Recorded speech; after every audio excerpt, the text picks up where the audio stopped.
Hola a todos. Hoy vamos a analizar la nulidad de testamento en la casación número 4922-2015 Cusco. Para entender este caso, les presento a Juan Colque Guañec y Seferina Huacac Huanca. Ellos eran un matrimonio que tuvieron 6 hijos: Bonifacia Colque Huacac, Juana Ruperta Colque Huacac, Jesús, Juan Climaco, Sabina y Francisca. Seferina murió el 9 de junio de 2001 y Juan Colque Guañec. Bonifacio Colque Huacac interpone demanda de nulidad de la cláusula cuarta contenida en el testamento de su padre, contra su hermana Juana Ruperta, porque ésta habría procedido a su favor, formalizando una escritura pública del testador mientras éste se encontraba enfermo y en pleno viaje de Acos a Cusco.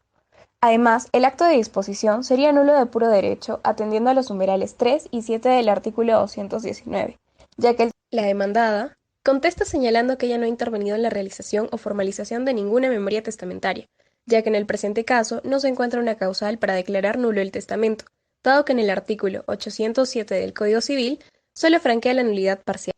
El 23 de enero de 2014, el juez del Juzgado Mixto, Penal Liquidador y Unipersonal de la provincia de Acomayo de la Corte Superior de Justicia de Cusco declaró improcedente la demanda, tras considerar que el argumento de que el testador ha dispuesto bienes que no le correspondían no es correcto, pues desde el fallecimiento de Seferina, los bienes, derechos y obligaciones que constituían su herencia se transmitieron a sus herederos legales por imperio de la ley.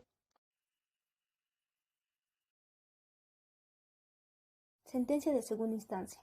La Sala Civil de la Corte Superior de Justicia del Cusco, el 13 de noviembre de 2015, revoca la sentencia apelada y, reformándola, la declararon fundada en parte y nula la cuarta cláusula testamentaria contenida en el testamento de escritura pública otorgada por quien en vida fuera Juan Colque Guañec, dejándose sin efecto la distribución de bienes realizada en dicha cláusula por el testador, a fin de que en ejecución de la sentencia se realice una nueva distribución. El recurso de casación. La parte demandada va a interponer recurso de casación, el cual ha sido declarado procedente por este mismo Supremo Tribunal, mediante resolución de fecha 6 de abril del 2016, donde se declara la procedencia del referido recurso por las causales de infracción normativa de los artículos 219, numeral 3 y 723 del Código Civil, e infracción normativa del artículo 139, numerales 3 y 5 de la Constitución Política del Estado. En cuanto al punto controvertido, pues este radica en determinar si corresponde declarar la nulidad de la cláusula cuarta del testamento por escritura pública otorgado por quien en vida fuera Juan Colque Guañec. Los fundamentos del fallo.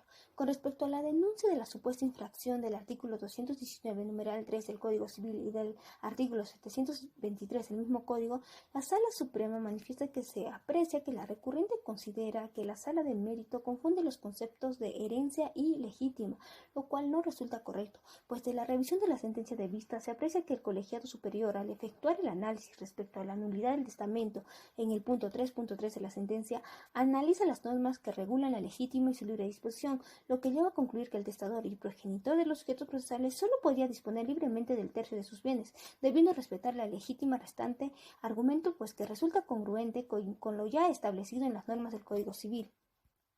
Ahora, en cuanto a la nulidad de la cuarta cláusula testamentaria contenida en el testamento por escritura pública por Juan Colque Guañec, en la cláusula tercera, él declara que los 15 bienes inmuebles fueron adquiridos por su persona y su difunta esposa.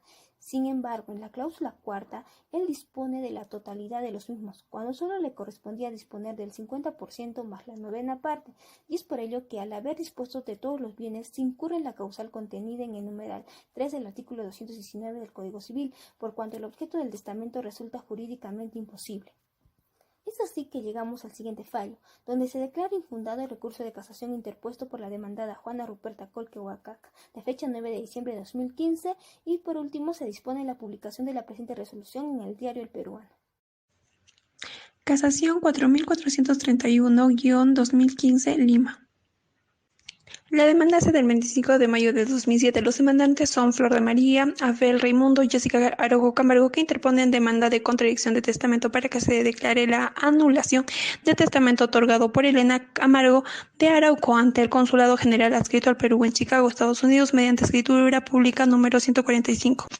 La demanda es dirigida contra sus hermanos Carlos Teodoro, Rosario Elisa y Edgar Pascual Araujo Camargo, donde fundamentan que la referida desheredación de todos los hijos no es posible, pues la causal de maltrato sostenida por la causante no corresponde a la totalidad de ellos, sino solamente a 3 de los hijos en base a los medios probatorios presentados.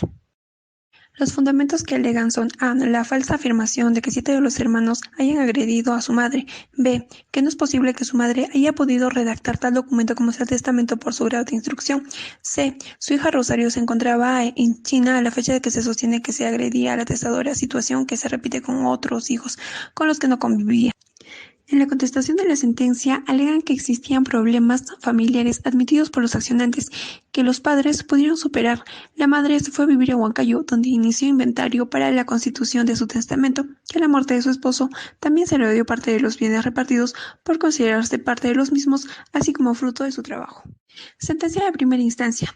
Declaró improcedente la demanda tras considerarse que desde el momento en que se produjo el fallecimiento, los bienes, tanto como los derechos, como las obligaciones que se constituían su herencia, se transmitían a sus herederos legales.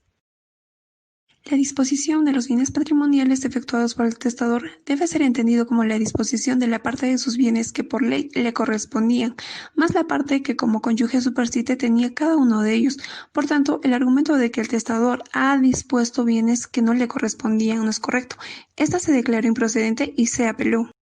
La sentencia de vista confirma la sentencia de primera instancia, primero porque la desheredación de los 10 hijos de la testadora se sustentan en la causal prevista en el inciso 1 del artículo 744 del Código Civil, correspondiendo a los herederos testamentarios probar la causa, dado que los herederos demandantes han formulado contradicción a la voluntad de la testadora.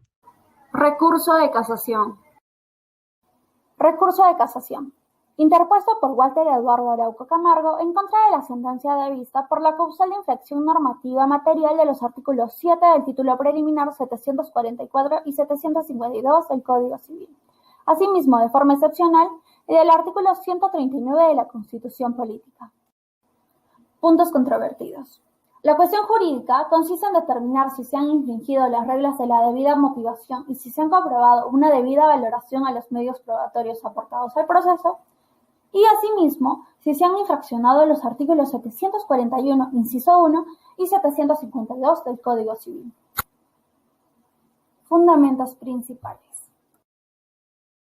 El primer fundamento que consideramos resaltar es el fundamento 10º, el cual hace referencia al análisis de la procedencia excepcional, puesto que se observa de autos que se invoca que no se han valorado debidamente los medios probatorios aportados al proceso a fin de determinar cuál de los hijos habría ejercido violencia o injuria grave en contra de la madre.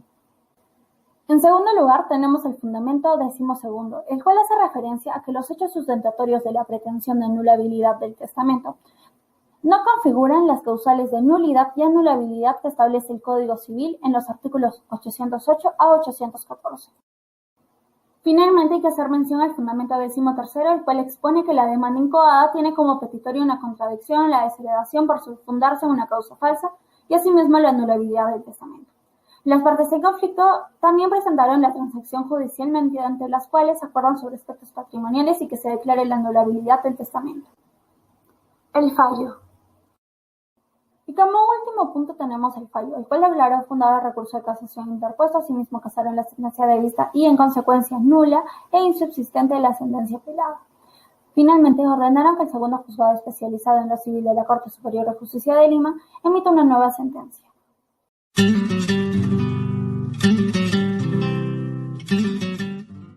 El testamento adolece de nulidad cuando desde su origen tiene vicios de tal naturaleza que produce la invalidez del acto. En caso de nulabilidad, aun cuando le falten requisitos, el testamento sigue siendo válido mientras no se declare su nulidad. Hay nulidad en los supuestos en los que el testamento no produce ningún efecto, así en los casos de falta de capacidad, ilicitud y defectos de forma. Es anulable el testamento cuando produce sus efectos mientras no sea impugnado. Así ocurre en los casos de vicios de la voluntad. En caso de nulidad, se ejercita por los que tengan derecho a la herencia, ya que es un derecho privado y su ejercicio depende de la iniciativa de los que pueden pueden tener interés en la declaración de nulidad. En cambio, en la acción de anulabilidad solo puede ser ejercitada por la parte interesada conforme al artículo 222 del Código Civil. No podrá accionar por anulabilidad del testamento quienes hayan ejecutado voluntariamente el codicilio según el artículo 812 del Código Civil. El plazo máximo para accionar legalmente es de 10 años. En caso de nulidad, en caso de anulabilidad, prescribe los 2 años según el artículo 2001, inciso 4 del Código Civil. En caso de la nulidad, se adolece de defectos graves, no genera efectos jurídicos y no es susceptible de ser subsanado mediante la confirmación del agente que lo celebró. En el caso de la anulabilidad, genera efectos que pueden ser declarados nulos en caso de una sentencia judicial que lo estime así, o pueden ser declarados válidos en caso de que el agente lo confirme. Con respecto a los casos genéricos de nulidad, estos se encuentran taxativamente expuestos en el artículo 219 del Código Civil. En los casos genéricos de anulabilidad están preceptuados en el artículo 221 del Código Civil.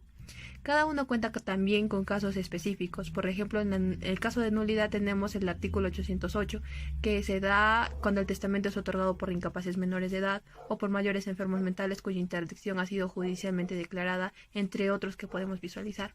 En el caso de la anulabilidad tenemos casos específicos, por ejemplo, en el artículo 209, cuando hay error en la declaración sobre la identidad. Gracias.